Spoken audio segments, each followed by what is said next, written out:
Alguém ao seu redor comentou alguma mudança que você mesmo ainda não tinha percebido? Sim, a mudança principal foi logo no começo da primeira sessão, que um amigo, que ele é meu parceiro de projetos também no trabalho, e ele falou: você está pensando diferente, porque a gente não é mágica, mas a gente começa a entender quanto tempo a gente perde focando no toque, e quantas coisas boas que a gente pode direcionar o nosso pensamento.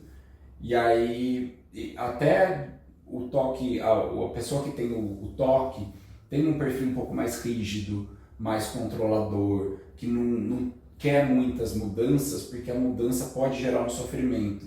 E aí, a partir do momento que você entende que mudanças são boas e você vai tirando esse fantasma que o toque colocou, aí isso ficou claro e meu amigo chegou e falou: você está pensando diferente. E o que você aprendeu sobre controle? É muito isso, é entender que esse excesso de rigidez, esse excesso de controle, ele não funciona para ninguém. Acho que a gente precisa ter uma organização, uma rotina, para a gente não deixar também o nosso cérebro na zona de conforto. A gente nunca pode esquecer que o nosso cérebro ele foi programado para descanso, guardar energia e sobrevivência. Então, a gente quer prazer imediato e sobrevivência, mas isso não está relacionado com evolução. Para a gente evoluir, a gente precisa estimular algumas atividades, mas o excesso de rigidez também não funciona. Então, é ter uma programação, ter um objetivo, mas não entrar na pilha de rigidez. Tá. Agora sobre legado. Se esse vídeo chegar até uma pessoa com toque que está sofrendo em silêncio, o que você gostaria que ela ouvisse de você? Olha, é uma coisa que, desde que eu criei o perfil do TikTok falando sobre toque, eu comecei a entender quanto as pessoas sofrem em silêncio. Então, para você que tem toque, fale sobre isso. Por mais que isso te dê medo, por mais que isso te deixe envergonhado, escolha pessoas que você tem confiança para falar e explique no começo dessa fala: ó, eu vou te contar porque eu tenho confiança em você. É muito difícil de entender, mas eu também às vezes não entendo, mas eu estou passando por isso. E não guardar. Quanto mais cedo a pessoa pedir ajuda, principalmente se for para um profissional especializado em toque, aí é o melhor dos mundos. Porque a gente precisa também tomar cuidado sobre o falar com quem falar. Porque logo no começo, quando eu fui contar algumas coisas para pessoas que eu tinha relativamente uma confiança boa, mas a pessoa ela não sabia sobre o que era o toque. Então eu ouvi muitas coisas distorcidas que só agravaram o toque. Então assim, não pode sofrer em silêncio, mas busque pessoas certas para falar. Então eu tive uma época que o toque religioso ele estava muito forte na minha vida. E eu fui contar para o meu pai, que é uma pessoa extremamente religiosa e da minha confiança. E aí meu pai falou: não, mas isso é falta de oração, você precisa se conectar com Deus. Eu falei: não, você não está entendendo, é justamente o contrário, eu estou tendo um toque onde eu rezo 10 horas por dia, é um excesso de oração, não é uma falta de oração. Só que aí a gente precisa entender. Então, para você que tem toque, o principal conselho é: busque um profissional, se possível especialista em toque, da terapia cognitivo-comportamental, que hoje é o padrão ouro no tratamento, um profissional que trate com neurofeedback, como é o caso da Annelise, pessoas que estão envolvidas sobre esse tema e entendem, porque o toque ainda é um tema tabu, né? Um tema muito desafiador. E para você mesmo, de alguns meses atrás, que recado você deixaria?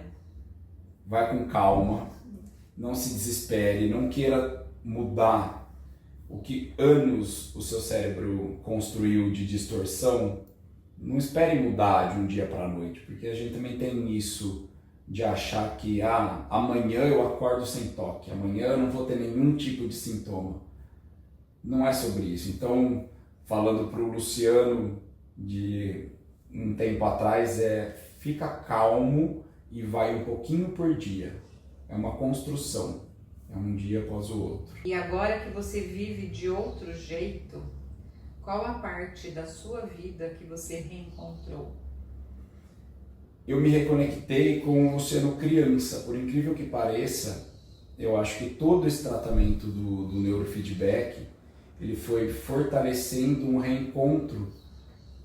Parece que é um Luciano que vinha sem sintomas do toque, teve um gap, uma pausa ali com muitos sintomas, e depois eu olho e falo, peraí, deixa eu entender o que eu gostava lá atrás. E é engraçado que como isso mexe numa estrutura no geral, que eu fui reconectar com o que eu gostava de assistir, com o que eu gostava de cores, de formas, de sabores. E aí eu até fiz um exercício de voltar lá na infância, assistir Castelo Rá-Tim-Bum, Mundo da Lua, os programas que eu assistia quando eu era criança, para eu me reconectar com essa criança, para entender o que eu deixei no meio do caminho, e o que eu quero trazer e o que realmente eu preciso deixar. Eu acho que o neurofeedback ele ajuda com essa clareza no todo mesmo, sabe? Tá? E isso faz uma reconexão com si próprio. E eu sou muito grato à Annelise por tudo que ela fez por mim, desde o tratamento do neurofeedback até um olhar atencioso, que essa empatia a gente já construiu na primeira sessão. E ela teve a capacidade, a sensibilidade de entender que em alguns momentos a gente poderia complementar as sessões do neurofeedback com sessões de terapia também.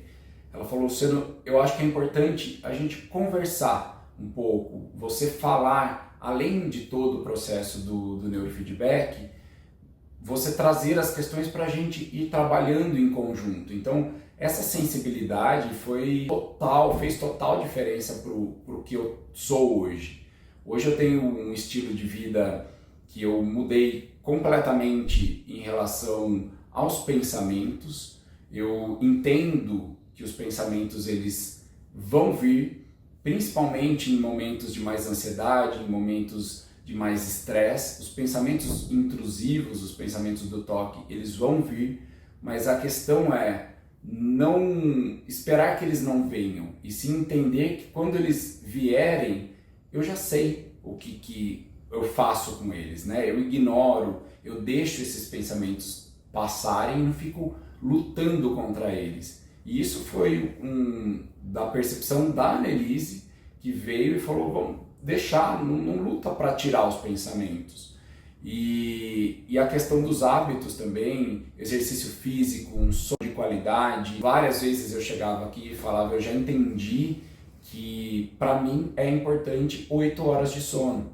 Se eu não durmo 8 horas de sono com qualidade, no outro dia eu percebo que os meus pensamentos estão mais acelerados, que eu estou mais ansioso. A questão da alimentação, quando pode parecer bobagem, mas é assim, se eu fico muito tempo me alimentando de uma forma mais desordenada, por exemplo, em períodos de férias, parece que eu penso lento, eu não consigo ter um raciocínio lógico tão claro. Então a gente tem que aliar esses pilares, né? Entender que não é só uma coisa ou só outra. É a alimentação, é o exercício físico, é um sono de qualidade, é o neurofeedback. A gente precisa usar, né, da ciência e do que ela nos proporciona para o nosso bem. Hoje, num mundo onde as redes sociais, as informações rápidas estão aí tentando destruir o nosso cérebro, eu acho que ostentação hoje é saúde mental. Então, entender que eu tenho formas de fortalecer o meu cérebro, isso é a grande sacada para a gente ficar cada vez mais forte e sobreviver numa sociedade caótica.